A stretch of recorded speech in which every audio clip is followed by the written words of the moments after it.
So we've been treated to the reveal trailer and we've also been shown a little bit of gameplay. So now seemed like a good time to just go through and discuss what we've seen so far. As a general overview, I want to say straight away that I've been very impressed with what I've seen from Battlefield 2042, especially after the gameplay trailer.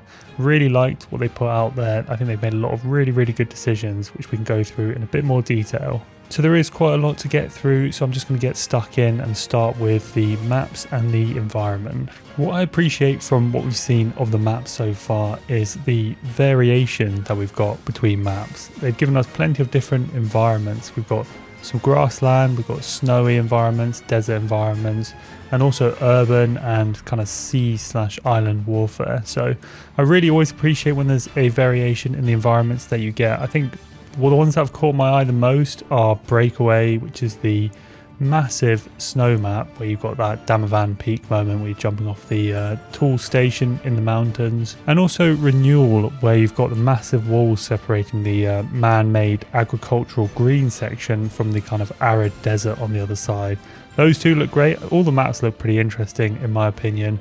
Those two look great, and yeah, like I said, the difference in environments is really nice. The fact you've got those snow, desert, grassland, all that kind of stuff is good. And in addition to that, you've got those dynamic events that happen, like we saw in the gameplay trailer on the, I think it's the Hourglass map that's set in Qatar, where you've got a sandstorm. It's all nice, bright and clear.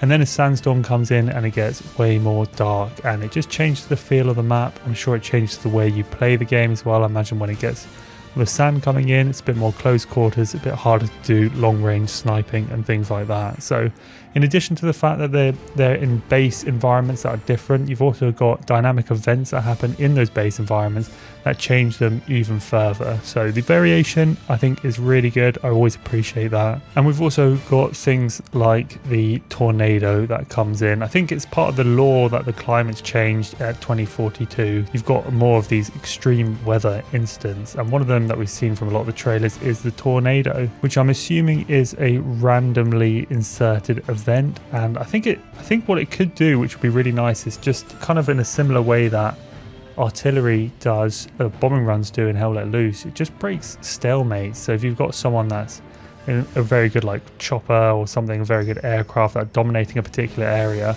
tornado should come in, just break that stalemate and just keep things a bit more fresh, so you're actually able to break through if there's been a stalemate. So yeah, I think they, in principle, they could be really good for keeping things mixed up and not getting too stuck at any particular moment. What I did notice just from the gameplay stuff is it messes up the user interface. You do see a helicopter that crashes. I don't know if that's just the pilot just going on a bit of a mad one, or whether the UI messes up so it becomes hard to fly things around the tornado. It seems like it gets worse the closer you get to it. So I wonder if it is going to favor a more infantry style battle when you're close to the tornado. I wonder if vehicles become less useful than just doing infantry fighting. Now you do see, and I don't know if it's just because it's closer, you see the tuk-tuk getting absolutely launched into the tornado, and also an Osprey.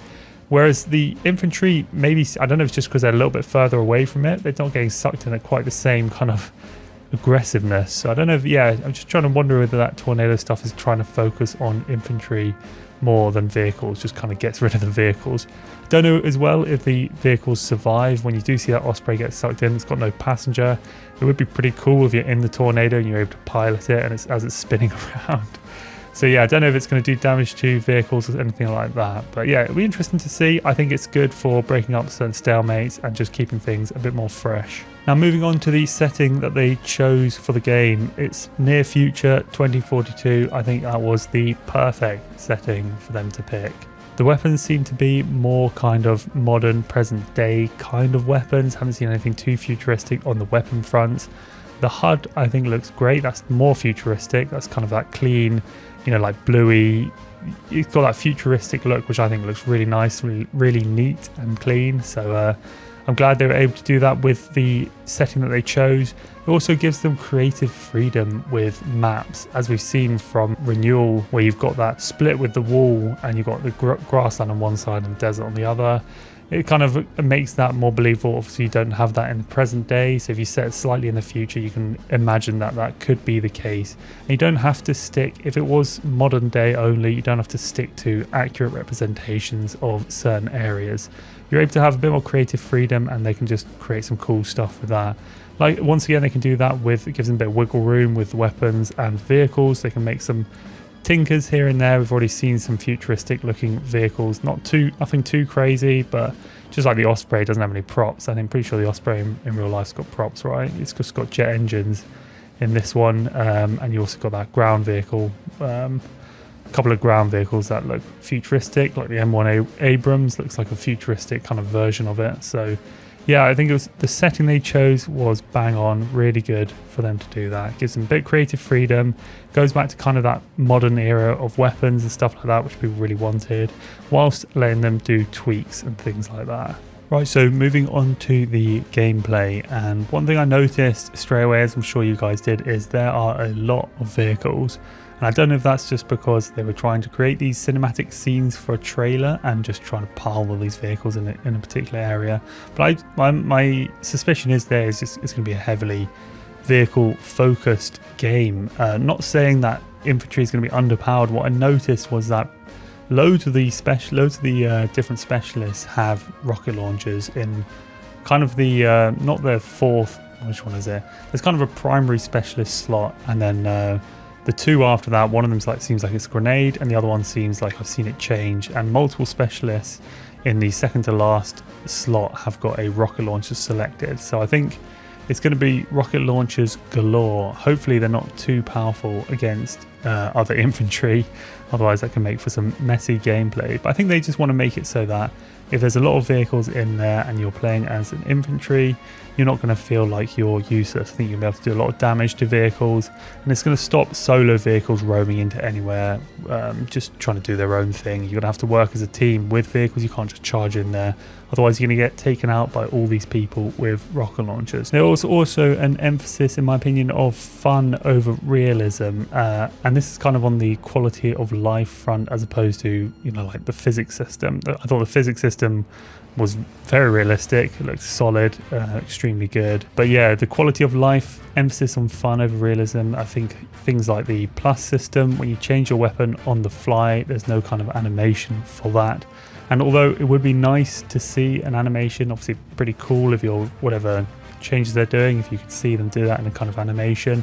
I think they just want to make sure it's quick and snappy and make sure it's fun to use as opposed to maybe looking particularly realistic. And yeah, I did brush over that plus system a little bit, just talk about it a bit more. I think that's a nice addition, adds an extra layer to combat, especially when you've got these environments where it seems like there's massive outdoor areas, and then you've also got some indoor areas which you've got to fight over, whether that's the inside of a stadium, inside of a ship from the map that's in that massive container ship. It's nice just to be able to switch between it rather than constantly have to change your class in the create a class setting. So I think from a just gameplay point of view, that plus system is a great addition. I think that'll work really nicely. Just also on the point of there being massive outdoor sections, so like in the Hourglass map, which you see a lot of in the gameplay trailer, lots of tall buildings, and you can also see, which is really nice, zip lines between those tall buildings, because obviously in other battlefields you usually get kind of people parachute out of something, they're on the roof, and if there's not an elevator up to that roof, it's kind of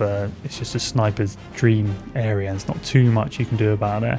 So it looks like they've kind of negated it just being a sniper camp fest on top of these roofs by making it so you can actually access them fairly easily. You can get elevator up, it looks like, or you can get zip lines across. Yeah, you've also got the grapple hook, which you can see has got a cooldown. It's not going to be unlimited use with the McKay character. He does have a cooldown. I think you can see the bar going up at the bottom right, and also I think that thing in the middle, which you can see is like time counting back to when the grapple hook's going to be ready again. But that's another thing which means that it helps you compete with the snipers, because you can get up to those high, it's helping people get up to those high points a bit easier. So then we've got specialists. Now specialists is a bit of a hot topic. I can tell it's just from reading what people have said, it's not everyone's cup of tea. I personally don't really mind it. I kind of just see it as 10 different class names, like instead of assault grapple and assault shield, you might have like McKay and Delta or whatever it is. So I don't have a massive problem with it, but I can see, I get the points which people are making as to why they are not